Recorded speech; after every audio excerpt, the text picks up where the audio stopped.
So I'm going to introduce to you Burton Rich, and he's going to talk just a little bit about practice of tithing and what it's meant for him.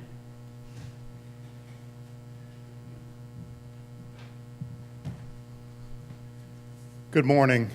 Good morning. Again. I'll start by warning you that I've had 6 weeks to prepare this message.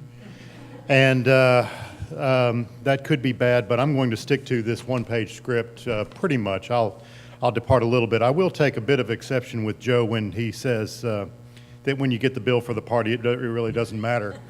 In about 10 years' time, I think I'm going to have a bill that is going to be for a party, and if it's 10% of my income, less than 10% of my income, I'll be lucky.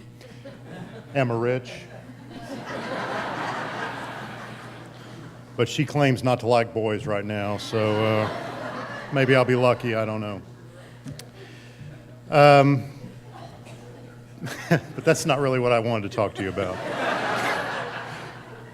When Claire and I were much younger, before we had children, I reckon I had a very memorable conversation with Claire's father, whose nickname was Tiny. His real name's Elmer, but we always called him Tiny. The conversation tended toward stewardship, and I don't remember whether I was seeking advice or he was giving advice or we were just chewing the fat. Any of those scenarios could have been in place.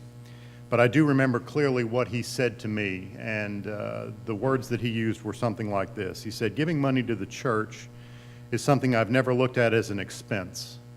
I've always considered it to be an investment, and I've never worried about the return."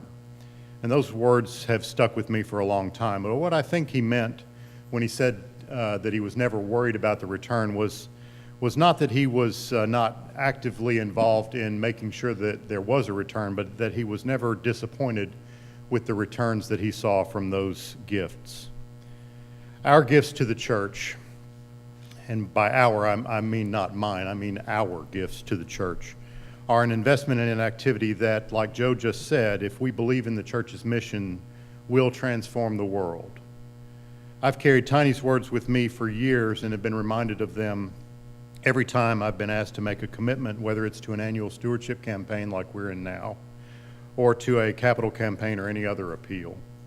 His attitude and generosity have been good examples and inspirations for Claire and me, and we've tried to emulate those in our giving disciplines.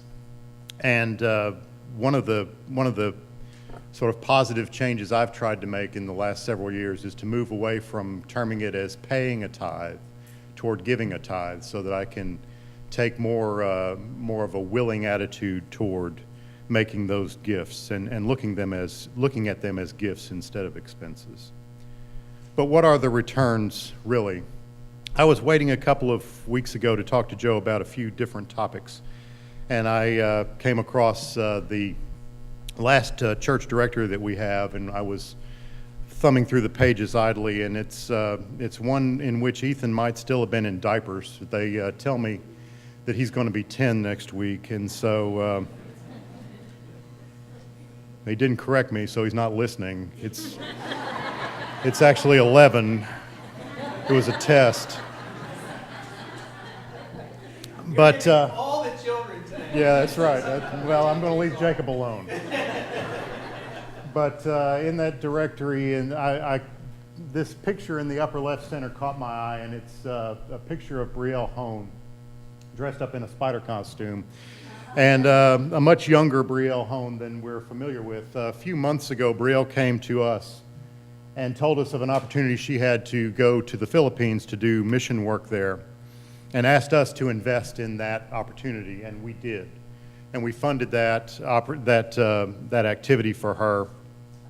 And I can't say that any of us who participated in that activity have regrets about offering that investment to her to take on that mission in the Philippines.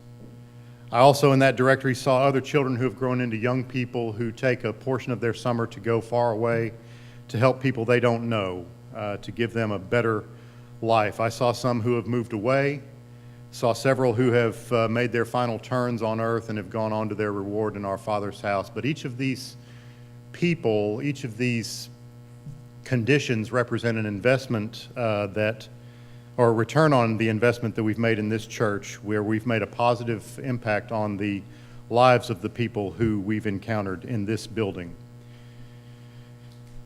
If you haven't read Joe's message from the last messenger, I encourage you to go do that. It's either in your mail pile at your house, or it's available on the website.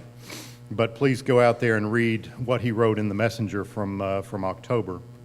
In that message, you'll find a reminder that everything that we have is given to us by God. And my first question for you this morning is, do we really believe that? If we believe that, are we as generous as we can be with the generous gifts that God has given to us? I encourage each of you to look critically and prayerfully this week at the gifts you've been given and the commitments that you've made to the church, and where you're moved to and where you can increase the investment in the work that this church is doing. With those increases, this church can do even more. Thank you for your time. God bless each of you.